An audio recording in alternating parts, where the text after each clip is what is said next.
Œuvre choisie de Mao Tse-tung, tome 4. Période de la Troisième Guerre civile révolutionnaire. Tactiques différentes pour appliquer la loi agraire dans les régions différentes. 3 janvier 1948. Dans l'application de la loi agraire, il faut distinguer 3 sortes de régions et adopter une tactique différente pour chacune d'elles. 1. Région libérée ancienne, constituée avant la capitulation du Japon. En général, dans ces régions, la distribution des terres a eu lieu depuis longtemps, et seuls des ajustements partiels sont nécessaires. Notre travail doit y être centré sur la consolidation des rangs du parti et la solution des contradictions entre le parti et les masses par les efforts conjugués du parti et des éléments hors parti, suivant l'expérience acquise dans le district de Pingshan. Dans ces régions libérées anciennes, il ne s'agit pas de distribuer la terre selon la loi agraire une seconde fois, ou d'organiser, artificiellement et en forçant la main, des ligues de paysans pauvres pour diriger les unions paysannes, mais d'organiser des groupes de paysans pauvres à l'intérieur des unions paysannes. Les éléments actifs de ces groupes pourront occuper des postes dirigeants dans les unions paysannes et les organes du pouvoir à la campagne. Mais il ne faut pas ériger en règle que ces postes reviennent aux paysans pauvres à l'exclusion des paysans moyens. Dans ces régions, les postes dirigeants dans les unions paysannes et les organes du pouvoir à la campagne doivent être assumés par les éléments actifs parmi les paysans pauvres et moyens, qui ont des vues justes et sont équitables dans le règlement des affaires. Dans ces régions, la plupart des paysans pauvres sont devenus des paysans moyens qui constituent maintenant la majorité de la population rurale. Nous devons donc faire participer les éléments actifs parmi les paysans moyens au travail de direction à la campagne. 2. Régions libérées depuis la capitulation japonaise jusqu'au moment de la contre-offensive générale, c'est-à-dire au cours des 2 années comprises entre septembre 1945 et août 1947. Elles constituent maintenant la plus grande partie des régions libérées et peuvent être désignées comme les régions libérées semi-anciennes.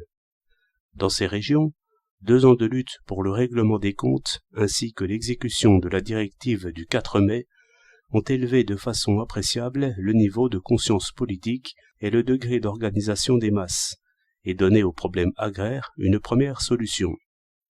Cependant, le niveau de conscience politique et le degré d'organisation des masses ne sont pas encore très élevés, et le problème agraire n'a pas été résolu à fond. Dans ces régions, la loi agraire est donc pleinement applicable, la distribution des terres doit y être effectuée partout complètement, et si cette tâche n'est pas bien accomplie la première fois, nous devons être prêts à procéder à une seconde distribution. En tout cas, 1 ou 2 vérifications s'imposent.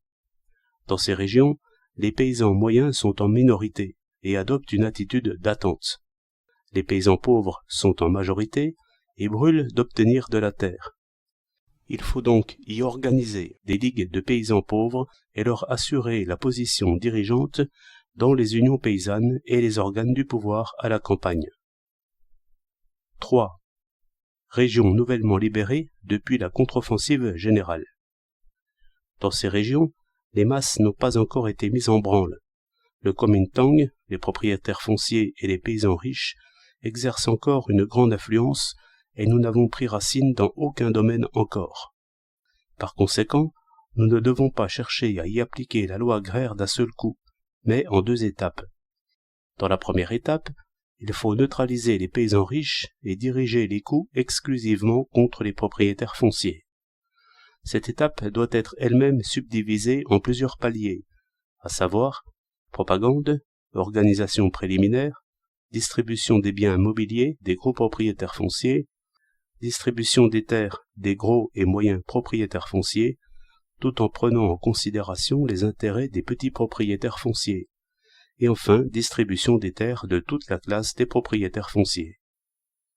Au cours de cette étape, des ligues de paysans pauvres doivent être organisées pour former l'ossature de direction, et des unions paysannes peuvent également être organisées avec comme corps principal la masse des paysans pauvres.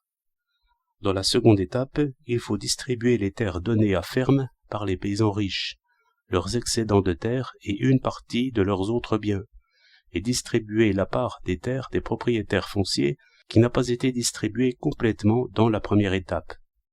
La première étape devra prendre environ 2 ans et la seconde 1 année. La hâte ne donnerait certainement pas de bons résultats. La réforme agraire et la consolidation du parti dans les régions libérées anciennes et semi-anciennes devront aussi prendre 3 ans, à compter de janvier de cette année. Ici non plus, la hâte ne mènerait à rien.